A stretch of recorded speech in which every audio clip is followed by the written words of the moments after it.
Jovanović, inače upravnik farme krava Barović u Smederevu, otkrio nam je još neke male tajne za bolju i veću proizvodnju.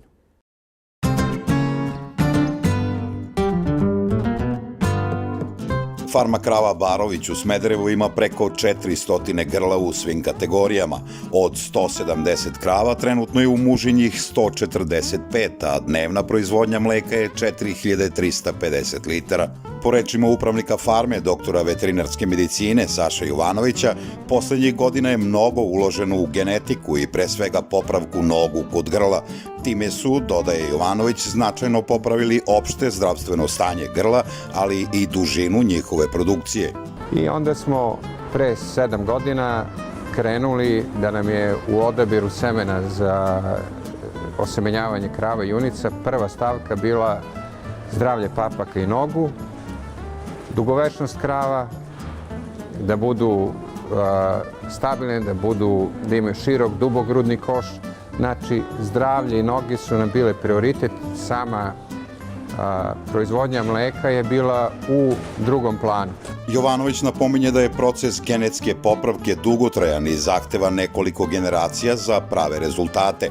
Međutim, kako kaže, neki rezultati su bili vidljivi na farmi i posle druge generacije, zahvaljujući dobrom selekcijskom radu i godišnjem planu osemenjavanja. Imate krava koje su problem da ostanu steone normalno, koji na svakoj farmi, ali, na primjer, ta plodnost koja se prenosi genetski, imate krava koji imaju izuzetno visoku proizvodnju, 11, 12, 13 hiljada litara, koje redovno ostaju steone. Čak nikad traže sa 56 dana, čak ne izgoraju ni 305 dana laktacije.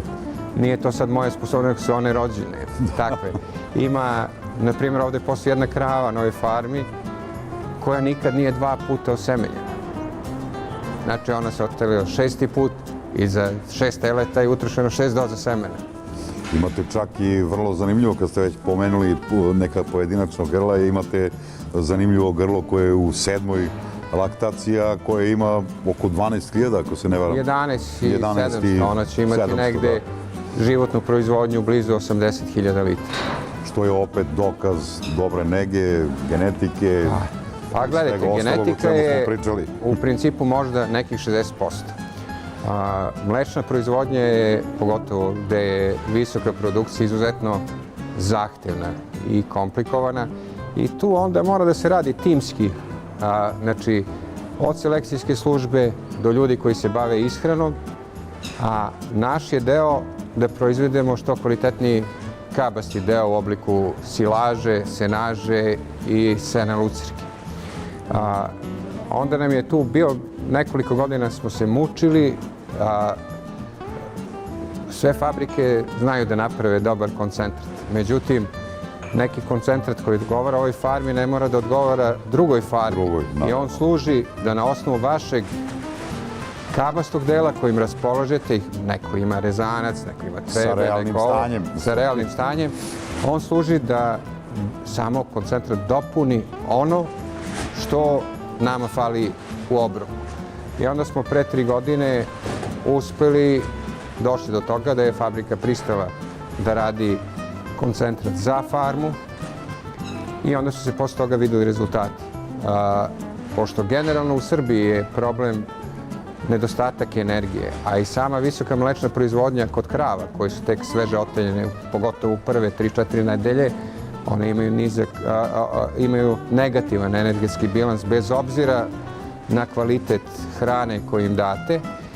I onda za tu grupu krava se pravi koncentrat sa dodatkom lanenog semena i sa visokim nivom energije, koji je negde, mislim, oko 10,4 megadžula za te krave. Mogu da preporučim ljudima, pošto već imamo skoro 2 godine iskustva sa dodavanjem lanenog semena u koncentrat. On povoljno utiče na zdravstveni status krava zbog omega-3, omega-6 masti. Druga stvar, ima lako svarljive masti, proteine i te krave koje dobiju takav koncentrat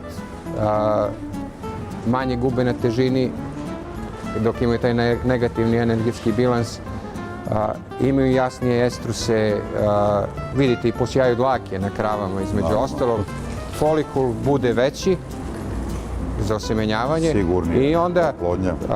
60% krava se generalno osemeni dok spontano traži i jasno pokazuju ciklus.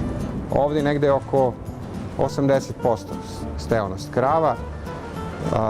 Došli smo dotle koristeći malo iz seksenog semena da imamo i prodavali smo junice, imat ćemo i ove godine u višku junica, tako da smo ove godine prvi put radili ne samo prodaju junica i nekih, nego smo radili zbog kapaciteta farme i selekcijski škart krava.